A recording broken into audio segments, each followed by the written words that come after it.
निर्वाचन पर दिल्ली पाइछि नुआ सरकार। बीजेपी आसिबा परे लोके नुआ किछि पाइबार आशा रखिथिले हेले दिल्ली रे दिनकु दिन बिगुडुछि परिस्थिति। आईन श्रृंखला स्थिति रे आसुनी सुधार। पुणी थरे अशांत होइछि देशर राजधानी। उत्तर पूर्व दिल्लीर सिलमपुर रे जणे नाबालक को छोरी भूसी हत्या अभियोग परे पूरा अंचल रे जारी रहिछि तीव्र उत्तेजना। गुरुवार सिलमपुर रे जे ब्लॉक रे जणे 17 वर्षीय बालक को निर्मम भावे छुरी भूसी हत्या करा जायथिला। कुनाल घर पाख दुकान को क्षीर आनिबा को जाउतबा बेले हठात 5 जन दुर्बृत्त हाथ में छुरी धरी आसी कुनाल को भूसी चली। कुनाल को देह सारा छुरी रे लगातार आक्रमण करी घटनास्थल चंपट मारी।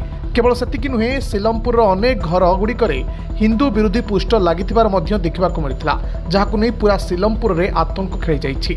परिस्थिति आहुरी खराब न करिबा पई गलिकंदी रे सुरक्षा कर्मी को नियोजित करा जाइछि। पुलिस छाउनी एबे पूरा अंचल। अन्य पक्षे विलंबित रातिरु क्रोधित परिवार सदस्य और स्थानीय लोके प्रतिवाद जारी रखिथिबा बेले अभियुक्त मृत्युदंड दाबी करिछन और मुख्यमंत्री रेखा गुप्ता को साहाय्य निवेदन करछन्ति। तबे इतिमध्य हत्याकांड पछरे थिबा मास्टरमाइंड लेडी डॉन जिक्रा को धरिबारे सफल होइछि पुलिस। एतिसह जिक्रार भाई साहिल को मध्य अटक रखिछि पुलिस। घटनास्थल रे तदंत जारी रखिछि Delhi police. Bureau report, Dinalipi live.